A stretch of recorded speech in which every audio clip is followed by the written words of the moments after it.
ড্ৰাগছৰ বিৰুদ্ধে এইবাৰ ওলাই আহিল মৈৰাবাৰীৰ মহিলা।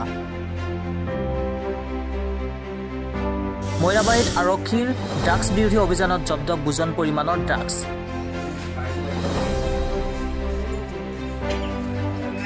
গ্ৰেপ্তাৰ মহিলাসহ 4টা ড্ৰাগছ সৰবৰাহকাৰী।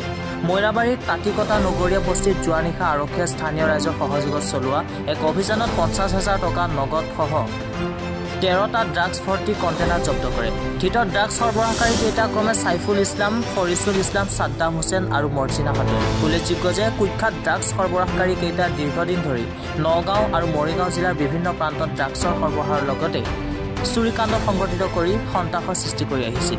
যোৱা নিশা সাইফুল ইছলাম, ফৰিছুল ইছলাম আৰু সাদ্দাম হুছেইনক ৰাইজে কৰায়ত্ব কৰি আৰক্ষীক গতাই দিয়াৰ পিছতে আজি অঞ্চলটোৰ মহিলাসকলে কুখ্যাত ড্ৰাগছ ব্যৱসায়ী মৰ্জিনা খাতুনক আৰক্ষীৰ হাতত চমজি দিয়ে।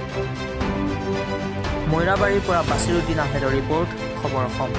নিষিদ্ধ ড্ৰাগছৰ ব্যৱসায়ীৰ বিৰুদ্ধে সকলো মাৰবান্ধি থিয় দিছে আৰু ইয়াৰে আপোনালোকে প্ৰমাণস্বৰূপে দেখা পাইছে কাটিকটা নগৰীয়া বস্তিত আমাৰ অবাধে পুৰুষ মহিলা ওলাই আহি আমাৰ এগৰাকী ড্ৰাগছ ব্যৱসায়ী মহিলাক আৰু 3জন পুৰুষ সহ কৰায়ত্ব কৰিছে আৰু প্ৰশাসনক সমজাইও দিছে, আপোনালোকে দেখা পাইছে। গতিকে আমি অনুৰোধ জনাওঁ, সেইখন গাঁৱতে জয়নাল নামৰ এজন ব্যৱসায়ী আছে, তেওঁ বৃহৎ অঞ্চলটোকে সামৰি তেওঁ সকলো পুৰুষ মহিলাক এই নিষিদ্ধ ড্ৰাগছৰ ব্যৱসায়টো কৰাই আছে। তেখেত কুখ্যাত ড্ৰাগছ মাফিয়া বুলিয়ে ক'ব পাৰি।